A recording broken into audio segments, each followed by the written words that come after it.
Yes. So I was gonna do Instagram, but I was like, nah. So we're gonna go. So yeah, on Facebook, spam your people's. Like you can either like spam them message, you can tag them, uh, you know, however you want to spam it, go crazy. Cause I'm about to like, hey, y'all, come on in. Um,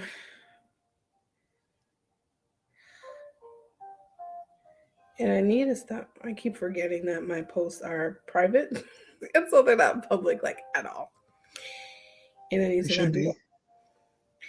I mean, my business is public, not my personal page.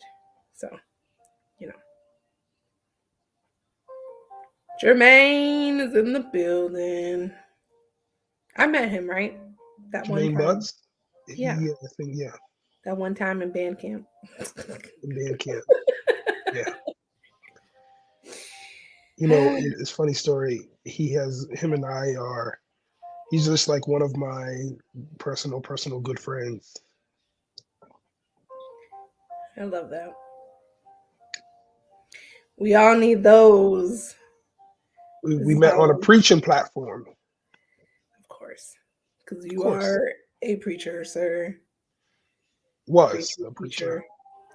Um, I think you still are, even if you're not actively on a pulpit, sir. So let's not do that. Let's you know, own up to the gift. The gift doesn't return to God. You know what I'm saying? Thank you, Jermaine. Still, yeah. Mm-hmm. Oh, wait, where do you see these comments? You can't see them. Maybe because I'm in my full screen. Now I Oh, see it. okay. Yeah. I keep those up so that because hopefully they'll talk. I mean, while we're talking, they'll comment, and then I'll like put it up there, so it'll look something like this. It'll pop up on my screen, and then I'll hide it. Well, I think you should do it that way because my screen is full. So if I do a full screen, I can see it when it pops up. Cool, cool, cool, cool, cool. I will definitely do that. Again, we're giving people some time to come in, and then we're going to start discussion because this might go over the 45 minutes I because hope not, because what? This is a huge Wayne topic. has to Why not? cook dinner. I'm hungry. I Huh? haven't eaten. I fasted, so I haven't eaten in a little bit. Oh, I mean, So I'm hoping it. I mean, if it does, it does. But I'm hoping it doesn't. you should have had a Snickers bar or A something. Snickers, not a Snickers bar. Hungry while wait. Grab a Snickers, I guess. Yeah. I'm glad you're fasting though. Hello, all that has joined in. Feel free to comment. Let us know that you're here. Keep the comment section live, friends, because this is a topic, a very important topic. Hello. Very important. Mhm. Okay. Let me find out you got some loyal friends over there because they coming in. Listen, I thank God for them. This is my village. I We tell all need people, one. this is Oh, my there's one I village. recognize. Hey, Traquan. Traquan's gonna be on in 3 weeks. You are very loyal, Traquan. I was just about to shout you out. Yeah, Traquan is here for it. He's coming in on the 10th of January. I love his topic. I think his topic is men raising men. It's a good topic. Listen, Traquan, he a preacher too. I got some preachers on here. Traquan's a preacher. Uzziah, who I had on 2 weeks ago, he a preacher. I got my saved, sanctified, Holy Ghost filled folks in the building. Y'all Anyways, ain't gonna y'all ain't gonna get saved sanctified tonight. I'm just to let y'all know that. can you not? Can you not do that? I feel like they can very much get filled in their I sleep. said you're not gonna get that from me tonight. Why not? It may be moving in you, but Oh, for you me, know it's how to just going turn to it off? be. That's a Oh thing. yes, Oh, okay. I know how to turn it off. When you become vulnerable and take off all of yourself, you tend to leave some things out. And maybe in this instance, I will leave some stuff out. But anyways, Anywho, everyone, welcome to another episode of Black Man Heal series. Before you today, I have even though he doesn't claim to be a preacher anymore, he's a colleague, a preacher, a manager at a hotel still. Is that a thing? it is a thing. It is a thing. Okay.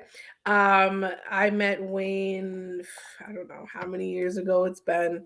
Um, but he is here to talk about something that plagues us all. We all have experienced it. It may not be through a death of a loved one, it could be a loss of a job, it could be any like deep, significant loss. We're talking about grieving. So, without further ado, I'm sure I left some stuff out, but Wayne is here. Wayne, if you want to say hello, if there's anything I left out, feel free to No, just. she's listen. We've been friends for so long. Um, and it was crazy that when she asked me, listen. I'm gonna be transparent. She was like, I got the text messages. She was like, I'm gonna have you pre-record yours because you're a bit wild. But you know what? She said when we spoke further, she was like, no, I just prayed about it and God said let you do it. So here I am, guys. You're gonna get the unedited version, and I'm gonna make sure you don't have to do any damage control. Is that all right? I don't think I said wild. I think I said unpredictable, but yes, yes. First of all, like I said before we went on, be 100% transparent because whatever it is that you're going through, a lot of people need to hear it and they need to hear the raw, unedited version. I was just saying, I was a little concerned because you can say things and it's like, don't know where he was going with that. Didn't know he was going to say it, but you know what? This is the time to be vulnerable because the whole point of this series is to let men have the space to emote, to share, and so we can hear what's going on in y'all's mind. Because the narrative for men has been created by women, and I'm just like, let's hear it from the source. So, feel free to say what you need to say. Okay? Okay. Okay. Uh, mental health and grieving. What do we know about it? How has it impacted you? Are you actively struggling with mental health and or grieving? Oh, me personally, Yeah. mental health. As a man, and this is just as being transparent. As a man, we don't really um, talk about mental health. It's something that we struggle with because we want to be strong. We're to be that alpha male that um, nothing affects us type of thing. And we tend to hide our emotions and our feelings. When it comes to grief and mental health, um, it became tricky for me. Mhm. Uh, Back in 2021, and again, I'm gonna be transparent.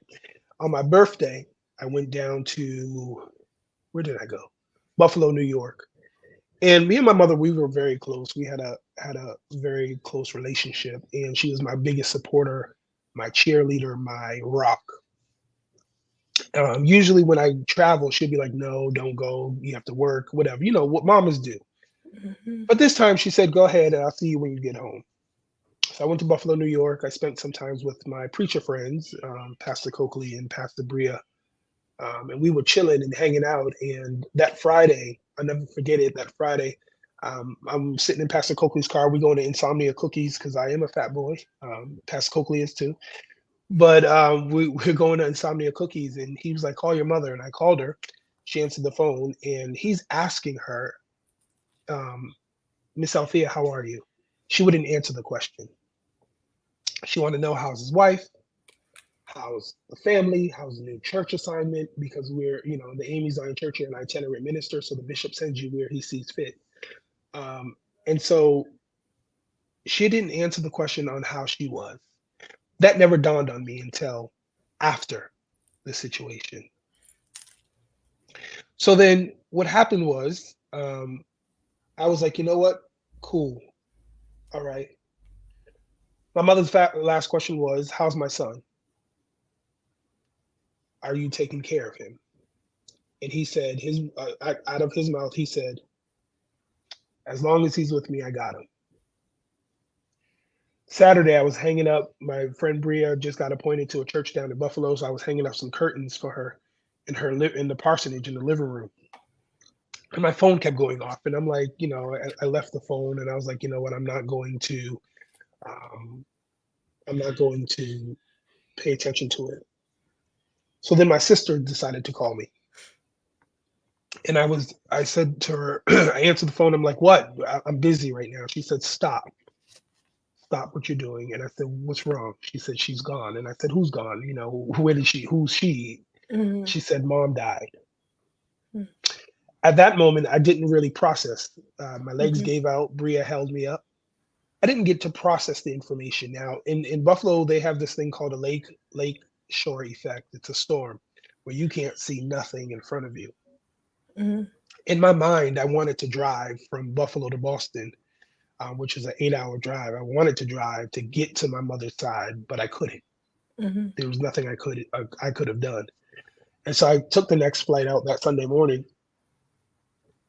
And that whole time, I wasn't grieving. I filled the empty spaces with things. I went back to work immediately while planning a funeral, while preparing to preach my mother's eulogy. It was just like a whole bunch of stuff going on. So I wasn't really grieving. I had to be strong for my family. My mother has two biological kids, me and my oldest sister, and then she adopted not eight of us, eight of them. So, or nine of them. So there's 11 of us total. Mm-hmm. And so there were some little ones, and I said, we have to be strong for them. And so there was this. Now that I'm the man of the household, I have to make sure my little brothers and sisters are good, throughout this whole time. So there was no really grieving process.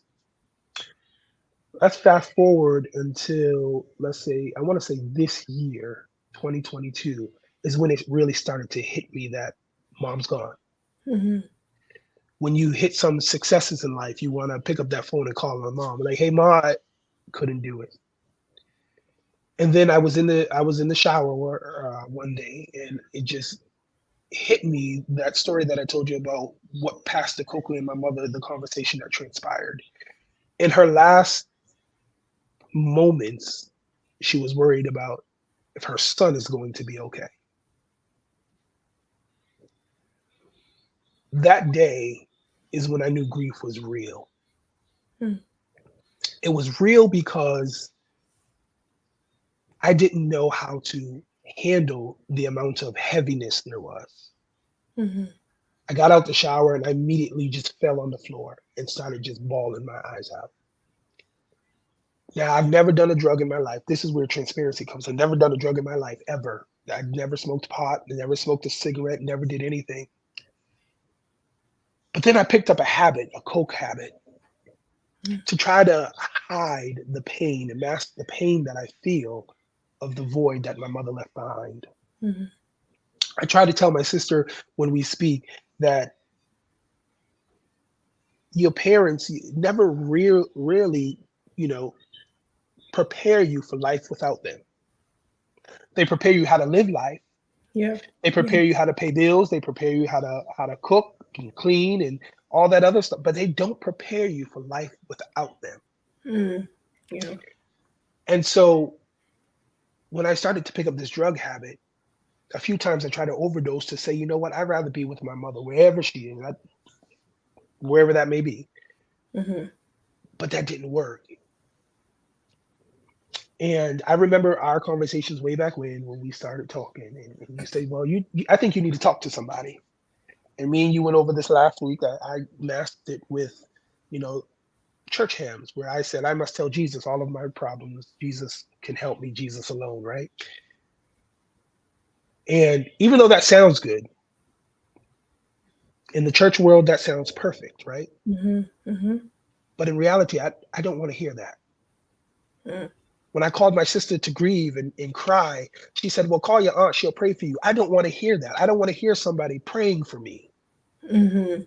because even though prayer does do some wonders, prayer is not where I'm at right now. Prayer is not what I need right now. Yeah. I need some friends or some family to tell me, hey, listen, you're going to get through this. You're going to get through this hurt, this pain, this void, because even though they say time heals all wounds, it doesn't heal this wound. Right. Like I said, it's going on 2 years, 2021. Yeah. Yeah. And it hasn't changed, it's only intensified. Yeah. So the dangers of grieving, of holding grief in, is now not being, I don't know how to cope, right? That's one of my biggest things. And I Mhm. told you I don't like talking to people. That's just me. I like to be bottled up, but then I see the dangers of the bottleness. Mhm. Mhm. Yesterday, Christmas Day, and this is again being transparent, I took a razor to myself only because it was heavy. Mhm. People that I tried to call, nobody answered their phone because everybody was with their loved ones, right? Mhm. And so when I said it got heavy, it just got so heavy.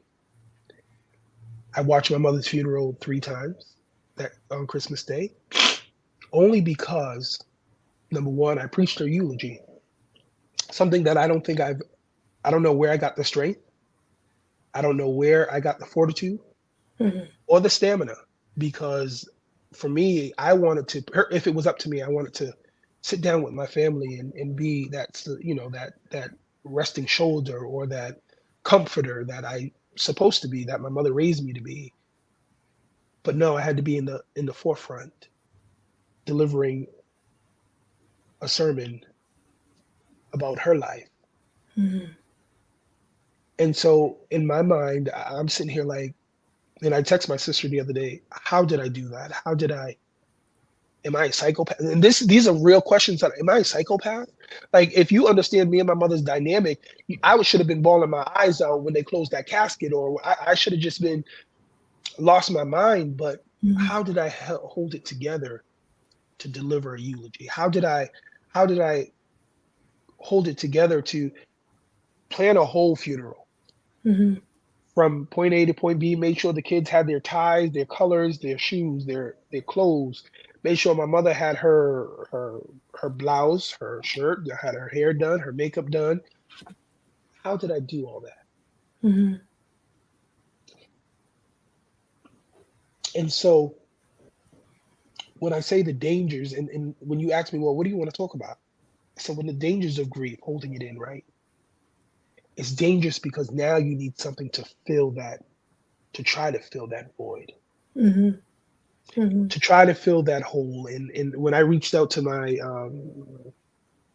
pastor's wife, I call her my sister because she is like my sister. She's, they took me traveling and everything.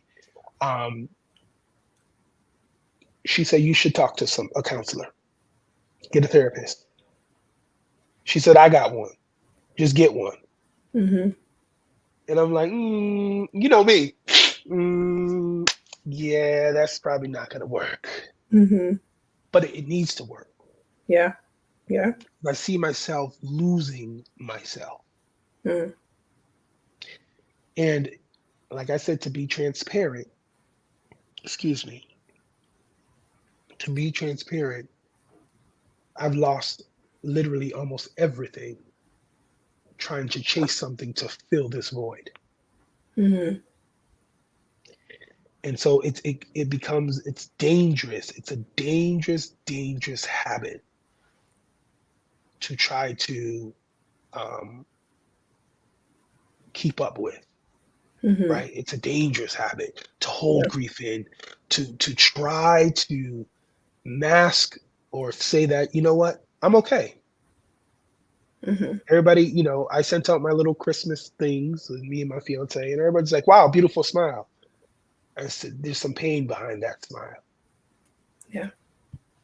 So when a lot of people ask, are you okay? Now I can say, no, I'm not okay. I'm Mhm. hurting. Yeah. Yeah. I'm lost. I don't know which way to go. Hmm. Hmm. So that's where I'm stuck at.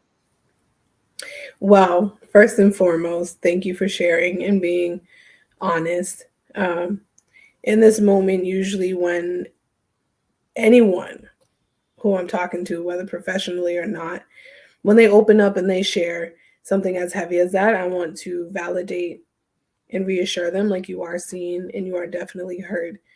And this is why we have to have the conversation, because you touched upon a lot of things.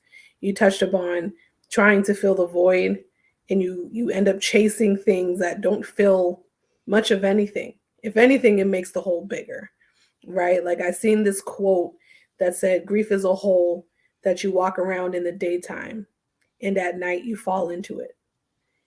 And I feel like that is so true, because we can avoid and we can fill our day with work and relationships outside of work, and we can find something to do. But then when you're at night and everything is shutting down and everything is supposed to get quiet, it's like the noise of grief. Like grief is noisy, mental health is noisy, right? And so then we pick up habits like what you were saying. Some may never go to a drug, but some may go to sex, some may go to drinking, some may go to extremes like trying to end their life or whatever it is. A lot of people try to feel something again, and Yep. in order to feel it, they try to fill self with whatever they can get their hands on. Um, and grief is very difficult because grief requires you to go through the stages, right? There's 5 stages. um, I don't know if you know about them, but you know I'm a teacher as well as a preacher as well as a counselor, so I always intertwine definitions into something. Where grief, it is deep sorrow after suffering a loss. This can be, again, the loss of a loved one through death. It could be the loss of a job, loss of housing. um, Me, in my transparent moment, I had a cyst that got infected, and they had to take out my left fallopian tube and my left ovary. I didn't realize it. I was grieving, and did I technically lose anything? No. Do I have another side that could function? Sure. But I hit a depression, I hit anger, I hit denial, I hit all of the stages, right? And it's because when you don't realize you have something or want something until it's gone. And grief is just that. It's a loss, right? So the 5 stages are denial and anger, bargaining, depression, and then the last one is acceptance. Sometimes we go through those, like we can go through denial quickly, anger maybe, and then bargaining, and then we can go back to denial. Like there's no time frame with it. But there are definitely stages. So hearing the stages, like where do you think you are in the stages of the 5 stages, and which I'm one probably at is the first because, like I said, I just started, mm, and it is like I said, it's a journey yeah. that I've never experienced. Hmm. It's interesting journey, and I promised myself I wouldn't cry. It's an interesting journey, only because again, it's a place where I've never been. Right, that quote that you said, it was so real, Hmm. and it's crazy because a lot of people after my mother passed, a lot of people lost their moms that are close to me, and we kind of talk and check in with one another, and I tell them after the music fades is when you're going to feel it. When you lay down in the midnight hour, going through the course of your day in your head, Hmm. and you want to talk to your mom, she's not there. When you try to um, call her about the successes, like I said, or like I said, she was one of my biggest advocates in my ministry. I started a ministry called Kaya, Come As You Are. My mother made sure she was there every third Friday that we had it. Sold a $200 seed every week to make sure that we met our bills, our expenses. And so when I have, things going on, even the other day, I wanted to pick up, I started to dial her house number because my mother didn't believe in a cell phone. She was old school. I started dialing her house number just to realize that she would not answer. So it's real. It's real and it's hard. Mm-hmm.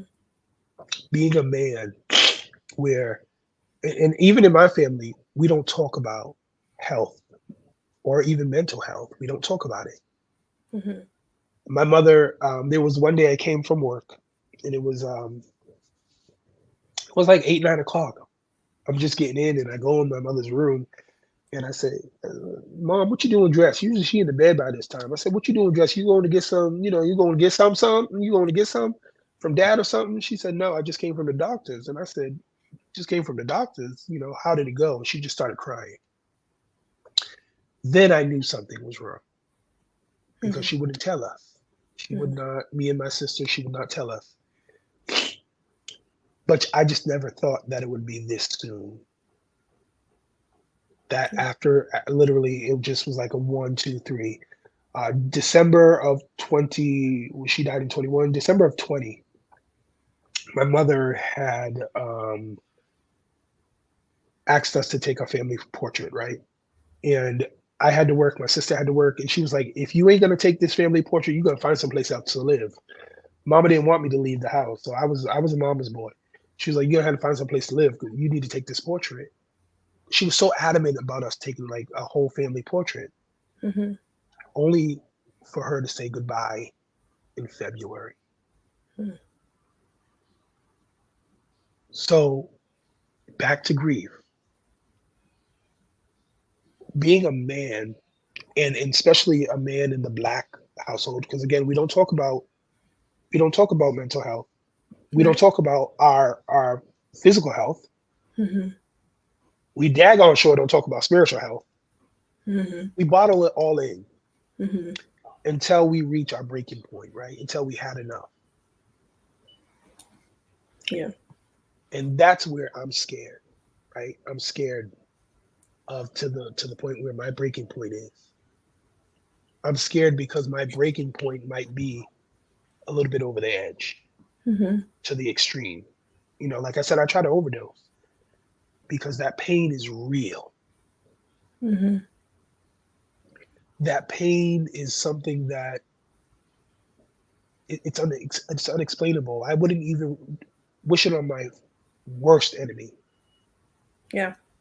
Before my mother died, my godmother passed away, and that was my mother's best friend. They've been best friends for over, what am I, 35, over 40 years, right? So they've been best friends. My cousin, I call her my cousin because she's like my cousin, or my sister, Kiara, her daughter. I said, "You're strong. I don't know how you're handling it. I don't know how you did it, but you're strong." Mm-hmm. I said, "I can never picture myself going through what you went through." Yeah. And then I think it was a year later, my mom gone, and I was just like, and I texted her and said, "How did you do it? How do you do it?" Mm-hmm. And her grieving process is different. Her grieving process, she said, what did she said, hold on to the memories and try to accept those memories, Mm-hmm. the good memories and all that. And I said, well, I don't know how, Mm-hmm. because those memories, yes, they're there. So you're going to laugh, you're going to, okay, mom, it's great. Okay, yeah, we had some good Thanksgivings and we had some good Christmases and we laughed, we cried, we opened gifts, but that still doesn't fill the void. Mm-hmm. Because after you remember those memories, what happens? Mm-hmm. Mm-hmm. What happens when the music fades? What happens when everybody that said they're there for you at the funeral, oh, if you ever need me, call me. You pick up the phone to call them, Yeah. they're nowhere to be found. Mm-hmm. What happens? Yeah. And so that's where I am dealing with now in the what happens. next. Mhm. Yeah, that is the hardest thing. I know when I lost my brother, and my brother was murdered in 2010. Um, that that was just crazy because he was unfortunately um, a person of the streets, and so the newspaper articles that was written about my brother was like, "Ah, he was convicted of this crime," and I said, whoa, whoa, whoa, whoa, do not paint my brother out to be this thug gangster that, thank God, another black man off the streets. Don't do that. So that was a part of grieving. When I say that anger stage, oh, that denial and anger flipped for me because I was upset, right? But I couldn't, uh, like you were saying, I couldn't grieve in the moment because I had to be strong for my family, right? Because it's me and my mom and my brother, right? My brother um, is the oldest one. He's 6 years older than me, and my mom, for her to lose a son, I remember walking into her room and it was just like dark, and I'm thinking like, come on, mom, we can do this together and God's got us. But then it took me a while to realize there's no timing for grief. Like grief needs its time, emotions need its time to be felt. And I think there's a reason why acceptance is that last stage, because I think acceptance is a patch over the whole, right? I think we accept this person is physically gone, or this job is physically gone, or um, the house has physically been foreclosed on. So there's that acceptance, like this is no longer a thing. I have to move forward. I saw another quote that said, it's not about moving on from grief, it's about moving forward. And so when you ask what happens after this, it's really about like your cousin was saying, remember the memories, honor the life. I had to learn how to not only grieve and mourn the loss, but also celebrate his life. And by celebrating his life, I wanted to continue the legacy. My brother used to always say stuff like, Jamae, you got two things: be good, keep going, do what you're supposed to do, and then secondly, take care of mommy. And so when I said those are the two things I only knew to do was be good, continue, and then take care of my mother, that was it. Because I feel like I honor my brother by doing those things. And I also honor my brother by checking in on his 5 kids. He left 5 kids. It's a lot of kids. He left 5 kids, and I try to again patch the hole and um accept my brother won't be here to walk me down the aisle or to give the third degree to my future husband or to be the uncle to my kids. But I do know that my brother started something great, and as his sister, I want to honor his life in continuation. I think your job is to also do the same thing, is to continue whatever legacy your mom had for you. If Kaya was that, if she supported that, both in monetary, but also in her presence, continue that, because that is something she clearly believed in. Other than like outside of believing in you just keep going and you keep believing. And I think that's how we honor those who have left us, is finding a way to celebrate and honor their life, you know? Yeah. And um, I think you touched upon it, and I definitely want to circle back to it because unfortunately, we have a lot of those people like, if you need anything, you call me and I got you. And then you go and take them up on that offer, and it's like, so where you at? You know, I think people are so used to saying things just for the sake of saying something. And it's like, you have to remember, if you're going to tell someone in their most vulnerable season of their life right now that you're going to be there. So not just as a person that is suffering through loss and grieving, but also as a man. How does one show up for you? Like, in what ways do you think people can show up for those who are grieving? Me, just be that listening. So the way you show up, and again, and not being super spiritual, like I said, I don't want to hear, I'll pray for you. Mhm. I don't want to hear that. I don't want Mhm. to hear Jesus will fix it. Yeah. I don't want to hear that. I want you to listen. You may not, you may not give me great opinions or, or feedback, but just listen, right? Mhm. Because I need to, I don't want to say this. I need to unpack Mhm. what's packed in. Mhm. Yeah. So if you're going to be there, be Be- there. Yeah. And like you said, people and black people do it in the community all the time, in the black community. Just, talking just to talk. Mhm. Like don't waste my time. Don't waste your breath. Mhm. Because, when they were walking around the casket and I stood at my mother's head and everybody, oh, if you need me, call me. Whatever you need, just call me. I don't need nothing, but let me call you because I'm hurting. Mhm. Yep, the phone goes to voicemail. Send you a text message. Hey, uh, I need help. Oh, this is my friend Michael that lost his mother. I feel like showing up is showing up. Sometimes it's just sitting there in silence. Yeah. Yeah. And that's it. Sometimes you just want somebody's company. I need you. Mhm. Wherever you are, just be here with me.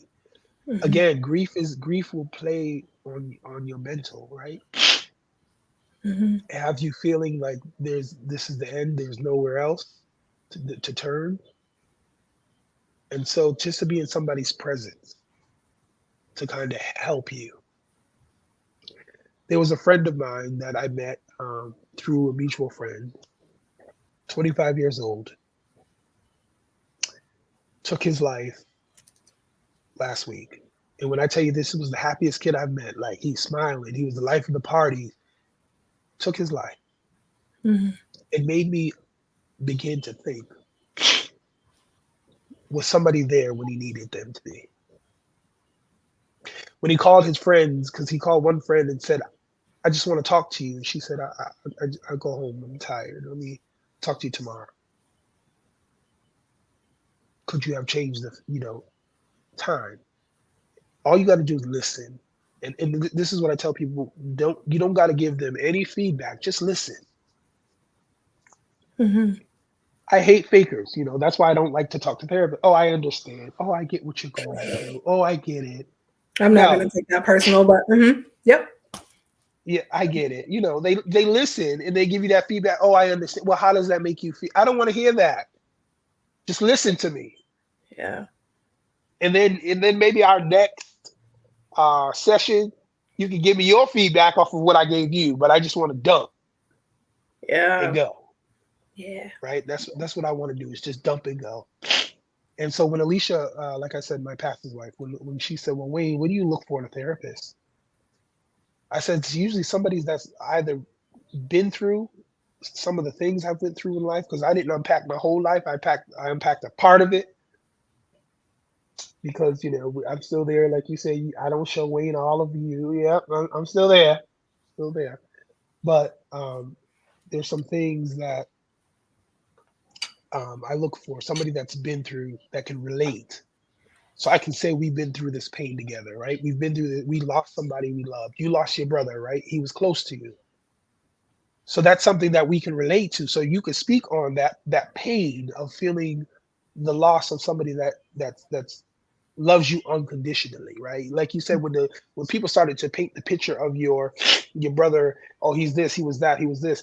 Don't you know my same family members that I have, the same blood, try to paint a picture of me, and my mother's like, hold up, wait, that's my baby, and he's gonna be Mhm. my baby. Mhm.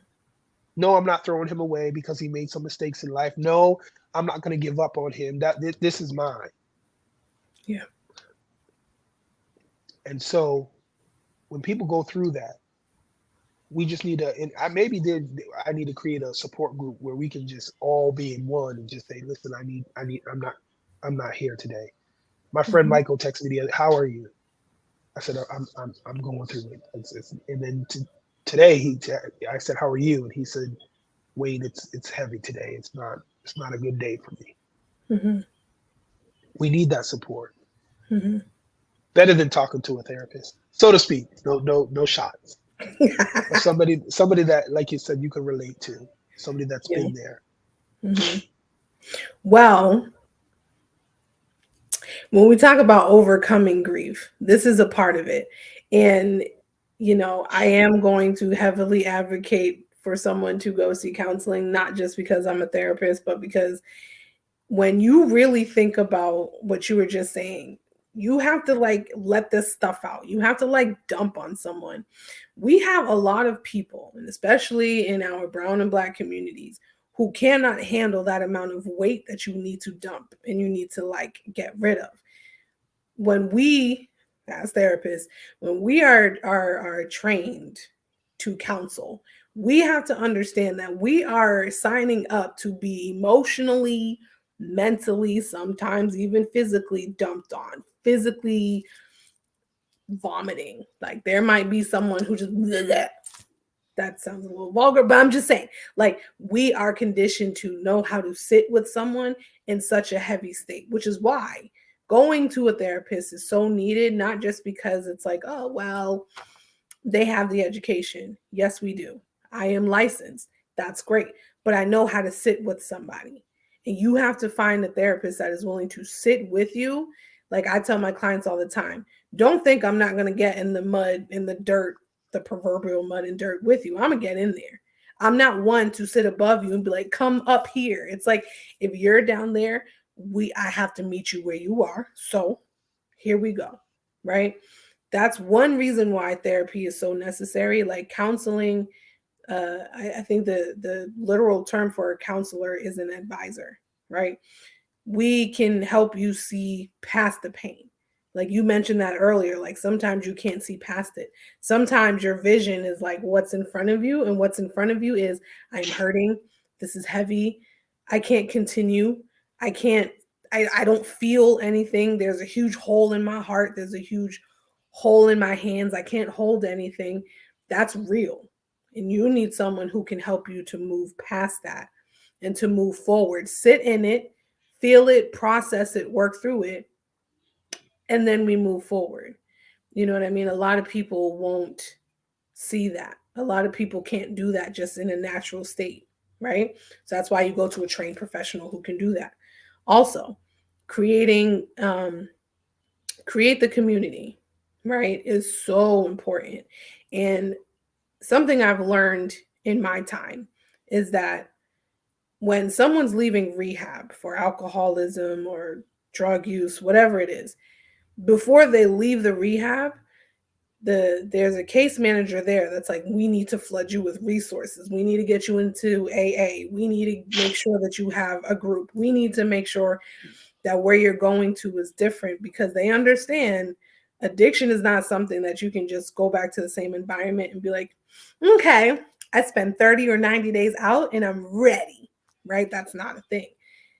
Creating the community is what they do for addicts or recovering addicts. That's no different from what we need to do in our natural state. Create the community. Like Wayne was saying, finding people who can sit with you, finding people who are willing to not just talk your ear off, but also just sit and be like, I'm here. Even if there's no words to give, because I don't think there's anything that can make grieving feel easier through word. But the preacher just came out of me. The only word that can help heal anything, even if it is in the slightest stitch, is the word of God. And we know that preachers, that the word became flesh and that flesh was Jesus Christ. So therefore, there is hope, right? And we have to redefine what hope looks like for us, because it's not going to look the same. It's not. We have to overcome a lot when we're grieving, and creating the community and finding a professional that can help. That's where it starts. That's how we can navigate through the stages that exist. So I said my little spiel about therapy. So I remember when you first started talking, you were talking about the dangers of holding it in, and that led to an addiction of some sort. Can you talk about why it was so hard for you to, first of all, face the grief, and now that you've developed a habit, how do you feel like you can kick the habit? Are you ready to let the habit go?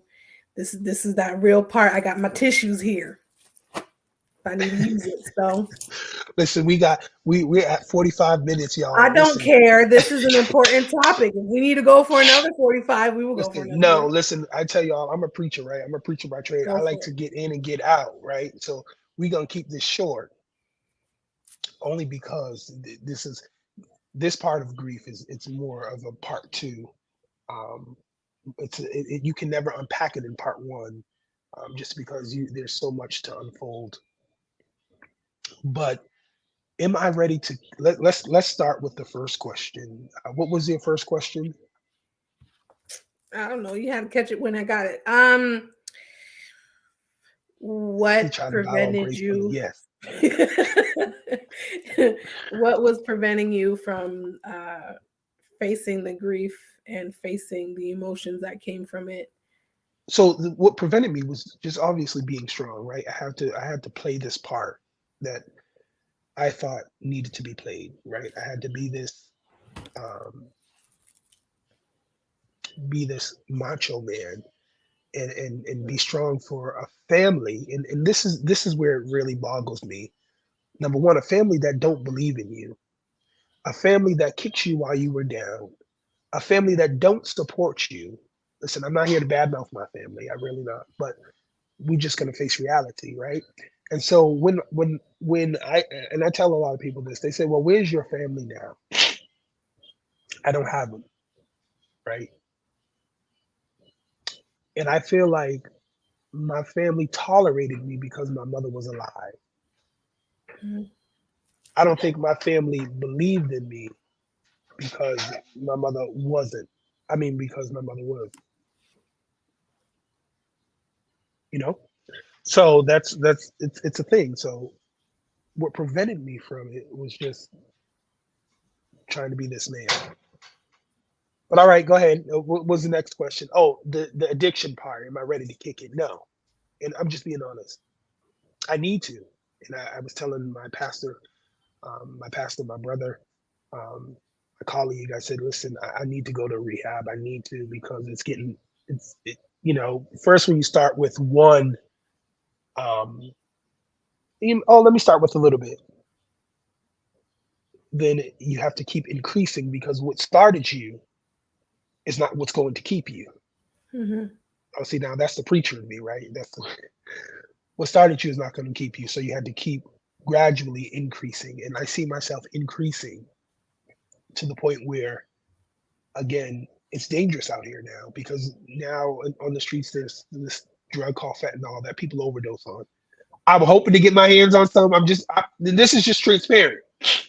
This is just transparent because it's easier for me to um, be absent in the body. It's easier for me because the pain that is here is too heavy for me. Mhm. Like I said, I'm a mama's boy, every aspect of the word. She was my safety net. She was my cheerleader, my rock. And when you have that taken from you, you just don't know how to maneuver. I don't know how to live life without her. Mhm. And so, yes, my prayer was, Lord, let me just get my hand on a piece of fentanyl because the very little bit can kill you. That was my prayer for the longest. Lord, just take it away. Take me. Listen, I don't want to do it. I feel like there's no purpose. I have no purpose. After she passed away, like I said, I was living with her. When she passed away, I had not stayed home. Right, I slept in hotels. Obviously, I worked for hotels, so I was getting discounts, and so I stayed in hotels because when I walked in the house, it felt like an empty shell. It didn't feel like home, and my mother was the homemaker, right? People say, home is where the heart is. She was the heart. She was that beating heart that pumped life into that home. And when she passed, it was just empty. It was a void. And so I avoided going home. I stayed in the hotels, like I said. Then I got my own place, and it's just a lot. But that's it. We did 50 minutes. I'm gonna need you to stop looking at the clock. If I knew how to hide that, I would hide it. Because listen, what you're speaking about is this is why we had to do it live, because there are people in the comments who are trying to encourage you to choose life, because there's so much more on the other side of this pain that we need you to see it. I think you need to see it. And so in this moment, it's about really trying to remind yourself that there is life after death. And we're not just talking about the transition, because to be absent from this body is to be present with the Lord. We are aware of that. But we need to understand that death is a vehicle into some lived life. Now, let me tell you why. When I lost my brother, um, I struggled a little bit at the beginning. Then it took me 2 years to hit that grieving spot. And when I say it hit, I was a junior in college. And that thing hit me in the chest like boom. It hit me so hard that I had to step away from school. Because I was like, okay, I don't know how to do this. I cannot do this. So I took a step back. And then from there, I I had to like figure out what, like you said, what's next? How do I continue after this thing? And I didn't have any kids. I still don't have kids. I didn't have kids at the time. I didn't have anything that's like, Jermaine, you have a long life ahead of you. Go for it, because you don't want to die because of this and this and this and this. It took me to realize that my brother's passing, his son was born a few months after that, 8 months after. He died in January. So 7 months after that, the day after my birthday. Um, and when that happened, I said, God is a God who can replace. Like, yes, we lose things, but God can always replace it. And to understand that death is a vehicle to life, it's because of his death that it woke something up in me. And it's like, Jermaine, you got to keep going. And so I would say to you, Wayne, you got to keep going. There's a reason why in all of the other attempts nothing happened. Is because when God has a purpose for you, no demon in hell can stop that. And True. you know you are called to do something. And that calling was sent out and it will not return to God void. So therefore, we have to see what's on the other side of this, right? And I think what you're realizing is we have our own power, so to speak. We have our own willpower, we have our own strength. And when that's not enough, we need someone to help, right? The same way when Moses had to lift up his arms for the Israelites to win the battle. And when his arms got heavy, he had two people on the side of him who are willing to hold his arms. If those two people do not exist, let it be a counselor and your partner, let it be God and the rehab center. You have realized this, you have tapped out of your internal strength. You don't have any more, that's okay. But now it's about, again, the acceptance part. I can't do this alone. I need more than just me. And if the coke isn't going to do it, if the drinking isn't going to do it, if the sexing isn't going to do it, there's something more eternal that can do that. And you know this. The word is inside of you whether you preaching it or not, right? And so you have to say to self, I tried. And if I don't have anything else in me, I need these pillars that's going to hold me up. And who those pillars are or what they look like, We got to get you there. Correct. So, Listen, it's if you 54 want minutes, to, y'all. Does anybody have any questions? Listen, I don't like to take over her live, but listen, I'm going to tell I y'all something something. to throw at your head. Don't ask why this is here. I was putting bracelets together, y'all. You see, that's why this is here. Don't be clocking my time. Like, don't do it. Um, Listen, a there's black man got to eat. I'm hungry, y'all. I tell you all before. Listen, as preachers, as many of y'all know, before we present ourselves, we fast, right? mm, So I'm hungry. I'm physically hungry. So that's I got to cook. But I'm with her. Cut it out. huh? I'm with her. Cut it out. Yeah, you with my cousin. It's okay though. But no, no. Does anybody have any questions? Because it is it is an important topic. It is something serious, and it's something not to take light about, right? Because it does get heavy. It really does get heavy. Um, he's not himself when he's. It really does get heavy. And so, if there's any questions, I know that we ain't. I probably didn't go through all her questions, and she's probably gonna cuss me out for saying, "Listen, we gotta go." She's like, "It's gonna go over the 45 minutes that we usually do." And I at 56 and 20, 56 minutes and 25 seconds, so I'm trying to keep it cute. If not, we can do a part two. But Yes, everyone, but there's definitely a part two, mhm, because again, there is something that obviously before leading up to the coke, there's something, things that happened before that. I went from one extreme to the next. I didn't go in between, but there is a part two. This is a topic where it's not it can't be done in one. You know what I mean? Because we'll be sitting here for hours, and I don't got hours to give you all today because I'm hungry. But we should have a part two, um, and interact with others that may be going through. Would we maybe have a panel on the part two? A couple of people that are in the same boat as losing somebody they love, losing someone they loved, and how they're dealing with their grief. yeah, Um, and go from there. But this is your channel. Hey, I'm just a spectator on yours. I thank you for having me. I really do. your pastor got a point. I need you to read that out loud to yourself. Manifest those words in the atmosphere of your home. Yes, Listen, I yes. must tell Jesus all of my problems.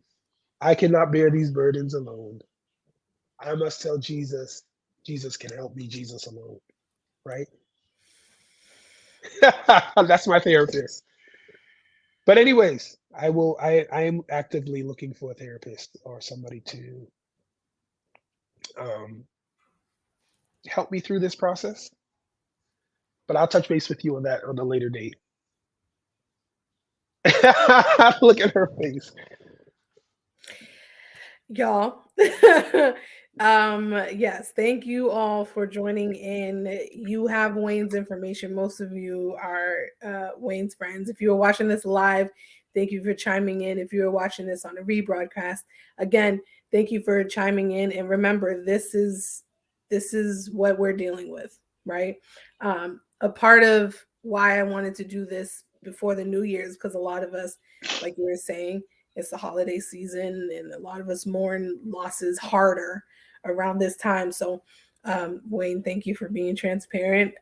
Thank you for allowing us to see your heart and to see the pain. Like everyone has been saying in the comments, yes, there is Jesus. We love him. He is necessary. Therapy is great. Um, Rehab, please get yourself some help. I mean, there's no shame in asking for help. Outside of that, again, everyone, thank you for showing up and chiming in. We're going to do a double header. So I usually have one every Tuesday, but I wanted to end the year with a bang. So I have one coming up on Thursday. Thursday is with another colleague of mine. His name is Jonathan J.Q. Stewart. He is a counselor himself. He is a Black man, obviously. And we're going to continue the conversation. If we need to bring you back And 2 weeks on a Thursday, Wayne, be prepared because it's going down. Anyways, thank you all for coming. I hope to see you guys Thursday, 7:30 p.m.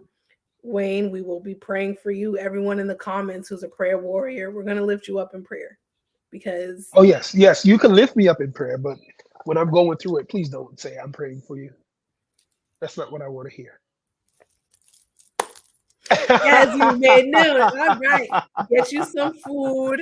Everyone, I love you guys. Thank you for coming in. Thank you for Yes, I love commenting. all of. Listen, I love y'all, and there's nothing you can do about it. Reach out to me. Y'all have my Facebook. Wayne, Chime in, find me. yeah. Okay. Y'all be blessed. Hope to see y'all Thursday. Bye.